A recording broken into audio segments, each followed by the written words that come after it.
Ladies and gentlemen, we present The Navy Lark by Laurie Wyman and starring Stephen Murray, Leslie Phillips and John Pertwee.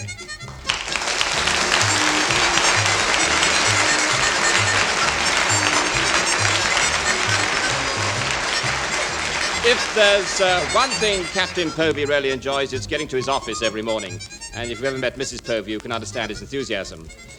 For old Thunderguts, Portsmouth Dockyard isn't the place where he has to slave over a hot desk. It's sanctuary. However, this morning his desk is incredibly hot. At least the signal from the Ministry of Defence that's lying on it most certainly is. Not that he will see it immediately, because his secretary, Wren Chasen, opens all the mail, and she knows a top brass whiz-bag when she sees one. So it's at the bottom of the pile of codswallop the civil servants will insist on sending. Barmy. That's what they are, barmy.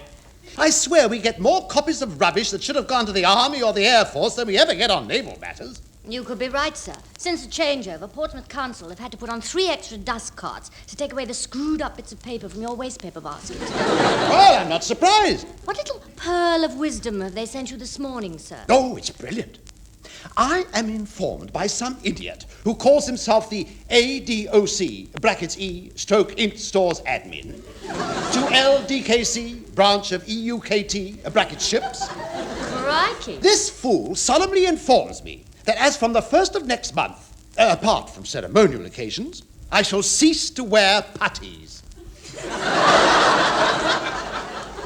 Golly, what a relief for you, sir. But this is nothing. If you remember, last week I was given strict instructions that when approaching Portsmouth Harbour, the dockyard pilots were to fly at 5,000 feet. I wonder what a tug looks like when it's in midair. Yeah. Right, and that blinding bit of wisdom didn't come by post either. It was sent in an armoured van and given police escort all the way. Well, at least it got your waste paper basket safely, sir. And, now, if you don't mind, I think I'd better be getting back to my own office, because I've got a lot of work. Just a minute. There's just one more signal to be dealt with. I know. That's why I want to get back to my own Stand fast, Wren Chasen. I recognise the signs. You've read this last signal already, haven't you? Good grief! They're not only balmy, they're bonkers. Oh, they've gone too far this time.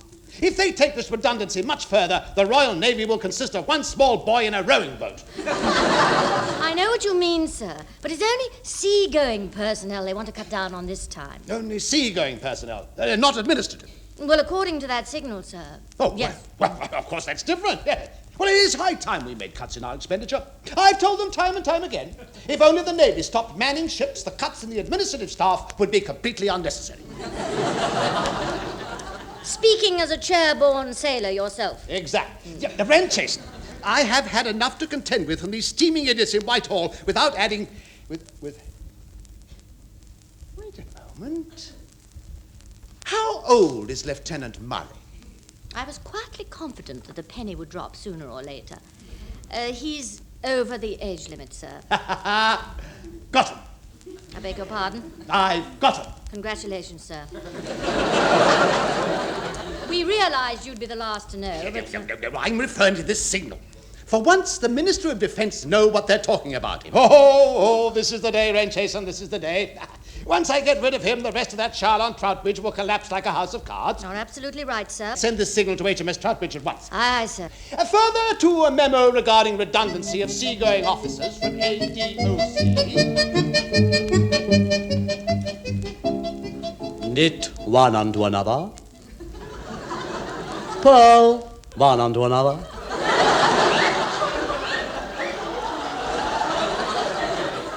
Knit one unto another. Pearl one unto another. Knit one unto another. Oh, hello, Padre. Just a moment, Pearl. I mean, Mr. Phillips, I mean Pearl one unto another. I knew a girl called Pearl once.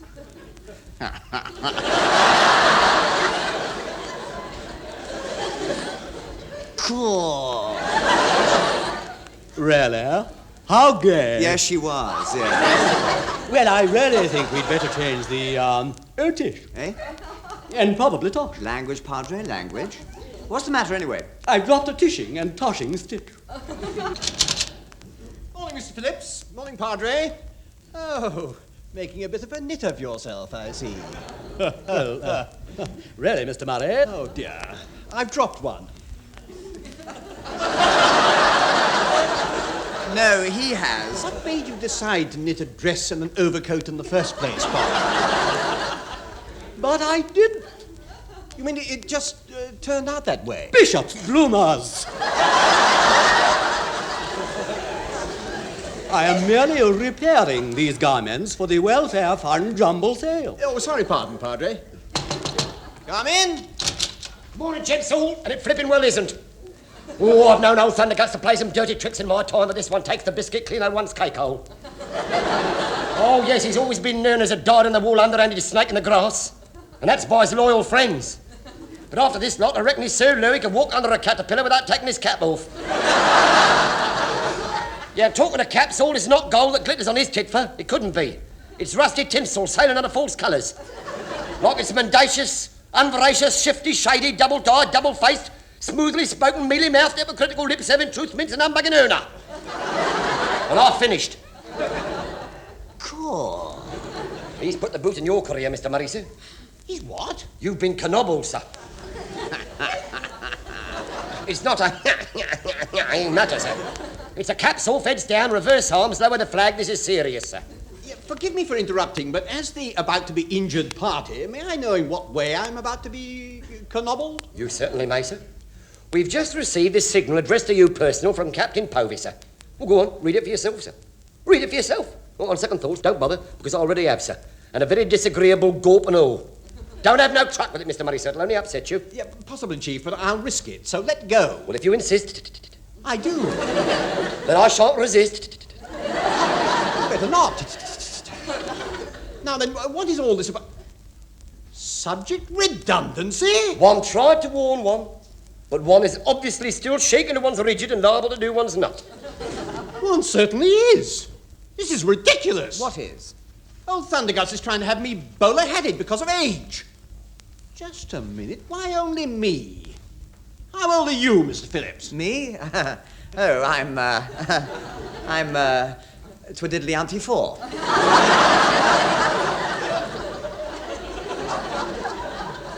How old? He said he's to twiddly-umpty fault. Well, I'm twiddly-umpty 4.5, actually. Get away, sir. Oh, I'd never have believed it. You certainly last well, sir. Congratulations and all, sir. Oh, thanks very much. Yes, any chap in my position would have done the same. Incidentally, Mr. Murray, sir, if you're being made redundant, however old are you? I'm, twiddly-umpty 6. Lummy. Stone me. Oh, come off it. There's no need to make me sound like old Father Time. Quite right, number one. Let us face it. These days, twiddly-umpty 6 is no age at all. Why, I'm twiddly-umpty 5 myself. Well, one lives and learns. One would never have thought it would one. Yes, well, never mind how many twiddly-umpties you all are. I'm obviously one twiddly-umpty too many. Is that absolutely definite, sir? Well, as near as makes no difference. According to this signal, old Thunderguts has been instructed to report to Whitehall on any seagoing officers of, that age who could be replaced by younger men in the interests of economy and the running down of the home fleet. Well, sir. Well, Mr. Murray, sir, it's been nice knowing you, sir. On behalf of the rest of the ship's company, I would like to take this opportunity of saying it's been an honour to serve under you, sir. We all wish you the very best of British in your civilian life, and trust that you will from time to time.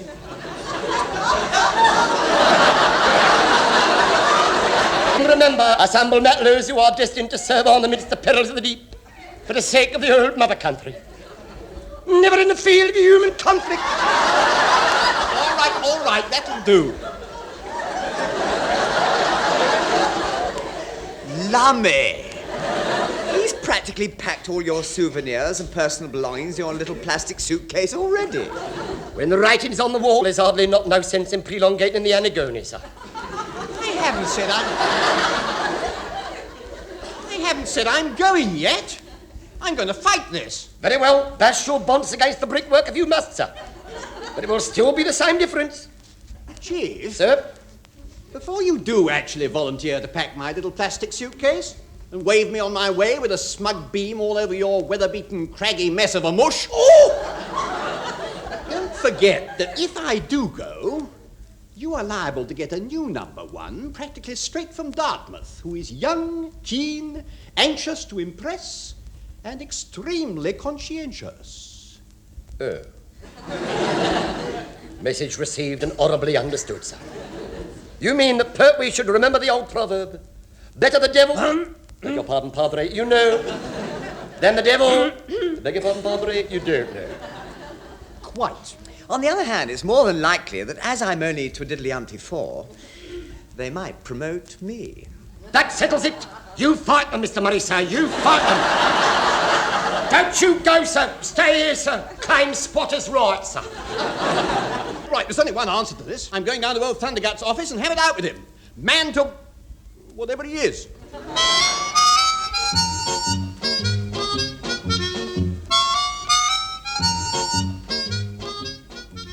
It's no good you're blowing your top at me, Stephen. You can't go and see Captain Povey now. He's got the Admiral with him. Good. Then I can tell the Admiral what I think of Captain Povey at the same time as I'm telling Captain Povey. Well, I very much doubt if that would help your case. Don't argue, please, Helen. Tell old Thunderguts I'm here and want to see him at once. Oh, all right, I'll try. Wren Chasen, I thought I told you I was not to be disturbed. Lieutenant Murray is here and he wants to see you urgently, sir. I bet he does. Oh, very well. As the Admiral is here, you'd better send him in. You mean as there are two of you, you'll outnumber him? I meant redundancy is what the Admiral and I have been talking about. Oh, really? Which one of you is going? Wren Chasen, just send in Lieutenant Murray, please. Aye, aye, sir. The Labour Exchange will see you now, Stephen. Thanks. I was going to anyway. I know what's behind this redundancy, all right. You didn't have to put my name forward. Oh, no, this is a personal vendetta. You're getting your own back. And good morning, Admiral. My word, this one's a bit perky, isn't he? Oh, I see. This is the idiot for the scrap heap we were talking about, is it? Well, nice to have met you. Hope everything turns out all right for you in Civic Street and all that jazz. Yeah, I haven't gone yet. And what's more, sir, I don't intend to without a fight. That's the spirit. Go down with all guns blazing. Blast away at the fools. Never surrender. With respect, Admiral, What? the fools he'll be blazing away at will be us. Eh? Oh, well, that's different. Murray! Sir? Shut your cake hole. But, Admiral... And batten your bun hole as well, Povey. I'm the Admiral, so I'm going to do the chatting. Now, what's your complaint, Lieutenant Murray? Well, quite simple, sir. I don't want to be slung out of the Navy. Don't you? What an odd chap you are. Wish I could be. Oi, Povey, Sir? we do get redundancy pay, don't we? I've no idea, sir. Oh, hell, well, that alters matters, of course. I shall have to pull my socks up. I've been relying on the old golden handshake. Got me eye on a skunk farm down in Dorset. Freehold, naturally. But let's face it, who'd want a lease back after those bonging parishes had lived in it? My word, they're powerful, you know. Kept two in a hutch once. Was Matlow's sock washing night 24 hours a day. What were we talking about before I started? Redundancy, sir. And mine in particular. Oh, yes. No, just what is all this old guff about, Povey? Who's redundant this idiot and why? It's through this signal I received from Whitehall, Admiral, which state that senior officers should make recommendations for redundancy on any seagoing officer over the age of... Twiddly-umpty 6. exactly. Who they feel could be replaced by a younger man. When you've picked on this nit. Merely carrying out my duty, Admiral. You're not, you know. You're trying to get me marooned behind a bacon counter in the supermarket. Or flogging funny-shaped brushes from a suitcase on doorsteps. Just so that you can break up the crew of Troutbridge. That delightful prospect did cross my mind, I must admit. Now, hang on a minute, Povey, or whatever your name is. If this chap is one who can hold his crew together, he can hardly be called redundant. In any case, he can always appeal, of course. Appeal? Who to? And when? Story of your life, isn't it, Povey? You only read half this muck they bung at us. I've had that blasted signal as well, and there's a sort of PS on the back. What? But it can't be. I'm sure. Don't panic, Povey. I doubt if I'd have seen it either, only I happened to turn the thing over to use as a mat for my morning mug of grog. What exactly does the PS say, sir? Oh, I don't know. Some tripe about any officer who feels that he's been unjustly made redundant has the right to appeal before the appeals board to be held here at the end of the month. I knew it. I knew it was too good to be true. I wish to make an appeal to the board, sir. Granted. Now, Admiral, please, don't be hasty. This is our only do chance. wrap up your roll, old Povey. You'll have your chance to say whatever you want to at the board. What? You mean I have to appear before the board as well? Well, of course you do. You're the prosecution, aren't you? Now, this idiot is the defense, and I've got to hear both sides. You have, sir? Well, didn't I tell you I'm the president of the board? No, it's not fair. So no long Perry Mason speeches or producing exhibits A to Z. Otherwise, the whole mess is liable to run into opening time, and I'll court-martial everybody instead.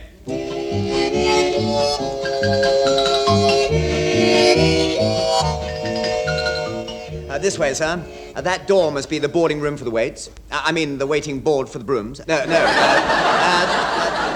That's where we hang about until they see us, sir. Mr. Phillips, I still cannot understand why you're here with me. I'm the one the board have to see. Oh, I'm a volunteer, sir. What for? My job? Yes. No. I'm here to see fair play, sir. I'm your character witness. My what? You know the form, sir. Never been in trouble before. Good to your mum. If only they'll give you another chance, I'm sure. Mr. Phillips, I'm not on trial.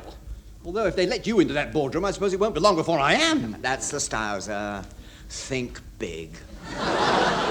After you, sir. I don't suppose they'll keep us waiting long. Mr. Phillips, for the last time, I do not want you to come with me. I want to speak to the board on my own. And so you shall, sir. I intend calling you to the stand as the last witness for the defense. I am not... Then with any luck, just as everything seems lost and you look as if you're going to the chair, then the real criminal will stand up at the back of the court and confess. Yes. Of course, it's my own fault. I should never have agreed to having the telly in the wardroom.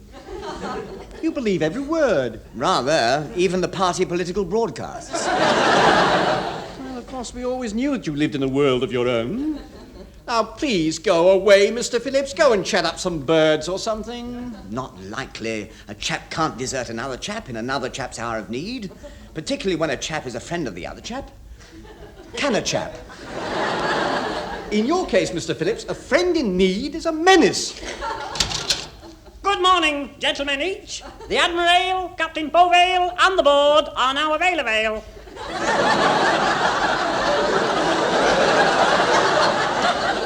Ale? I mean A?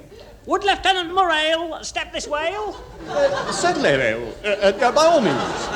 Right, this is it, sir. This is it. Nothing to worry about, sir. Nothing to worry about.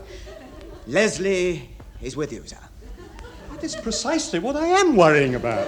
Oh, do get a move on, look lively and shut the door. There's a blasted draft. Oi, you, Blondie. Who? You, what are you doing here? I'm Sub-Lieutenant Phillips, sir. I'm the prisoner's friend. Heaven help the poor idiot. Admiral, if you'd allow me No, to... Povey, I won't. You should have gone before.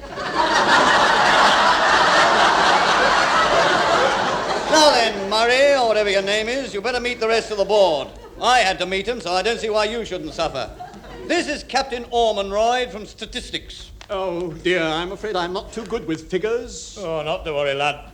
Last time I did the shopping for the wife, I went out with a fiver, bought 25 bobs worth of rubbish and came back with no change. Oh, and to the wrong house. Lummy, I wonder if we're related. Precisely what I was thinking. No, you weren't, Povey. There isn't time, so shut your think box until I tell you. Now, this idiot is from security, Lieutenant Commander Weatherby or some such rot. Oh, how do you do, sir? How do you do?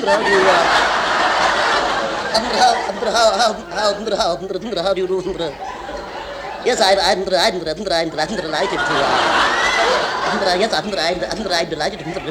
make your. How do you? I'm delighted to make your acquaintance.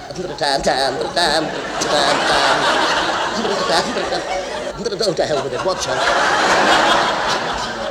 Oh, you can tell why he's in security, can't you? By the time he managed to tell the Russians about a secret weapon, it'd be obsolete. I say, what a shrewd observation. Creeping ivy, what the bright blue brick dust did that? I did. Silly Admiral, I'm Captain Just and I've been sent to the board from administration. Point him the other way, somebody. I'm drowning. I really must apologise, but I'm suffering from a particularly vicious...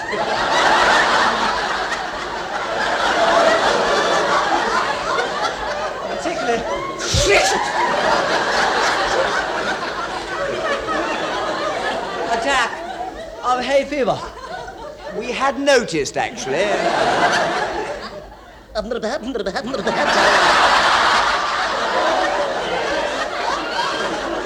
Do you think it would help if you took tab?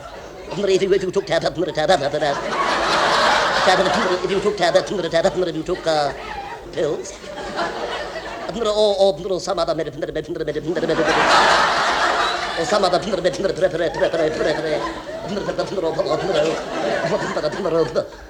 take snuff and blow your head off. Admiral, I really must... Oh, very well, Povey, but be quick. Never get this blasted board started. Possibly. If I was to start to ask, put in a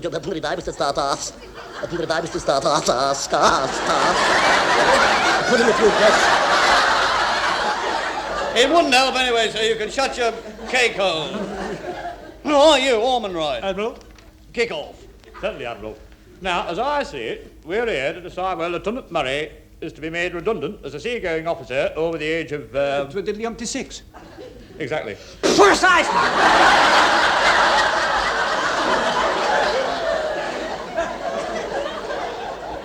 Yes, I do. Quite. Well, gentlemen, as I see it, there is no possible argument. Lieutenant Murray is a seagoing officer, and he is over to a diddly-umpty 6. Well, that's it then. Well done, Povey. There's still 10 minutes to opening time. Blasted, but appeal dismissed. Just a minute, Admiral, please. Allow me. But Please, the prisoner's friend is talking. Then stop doing so at once, Sub-Lieutenant. You're wasting valuable drinking With time. respect, Admiral, according to the Geneva Convention of 1066, as signed by Lord Nelson at Agincourt, I'm entitled to have my say for the defence. Oh, well, if you must, then chat on. Thanks. Now, according to the second opinion, which confirms the party of the first part, who wasn't at the first opinion's party in the first place, because it was being held at the first party's second place in the country, just beyond the fork road where you turn right, you know, right? I have been into this and examined the facts with a fine coombe-tooth. Mr. Phillips, what are you talking about? I've no idea, sir. But I'm hoping they haven't either. I'm just collecting my thoughts. Well, that shouldn't take long. Well, gentlemen, as I see it, there is no case to answer. As I read this signal from Whitehall, it only refers to officers who have been appointed as seagoing officers and have served as seagoing officers for the past twiddly-dumpty 6 years. Now, this means Lieutenant Murray has still got umpty-twiddly 4 years left before he's redundant, because he was never seagoing in his cot or in his pram. I have never heard so much balderdash in all my life. Hold it, Chuck. Hold it. Blondie's right, you know. According to the word of this signal, it only applies to officers who've served to twiddly-umpty 6 years at sea, not officers who are to twiddly-umpty 6. But that's ridiculous. No officer has been at sea that long. I mean, it's just badly phrased. Obviously, they meant to include all officers over that age who are on the seagoing list. If I were you, Povey, old man, I should watch it. You could be building yourself a monster! You just did. I'm soaked. Captain Atchison, what are you talking about? I was merely trying to suggest that this signal could refer to any officer who was seagoing to diddly-umpty 6 years ago, even if he's got a shore job. If so, that would include yourself, and you'll find you've created your own redundancy. Do you mean that what I said actually made sense? I realize it's a terrible shock, But yes. Cool. I am proud. Right, that's it. Appeal granted. All adjourned. We'll consider whether or not we can make Povey redundant after lunch. What? Oh, now, Out of my way, Povey. See you in the dock later. Come on, you Whitehall nanas. This is where I give your expenses a hell of a bashing. Admiral, I really must. What again, Povey? I thought you'd been. Oh, well, carry on. It's in your own time now. Ruined. That's what I am. Ruined. Now, don't you worry, Captain Povey, sir. I'll just have a quick lunch, then I'll be back here beside you as the prisoner's friend. Out! Out! Get out! I've had all I but out! Out! Out! Out! Out! Out! Out!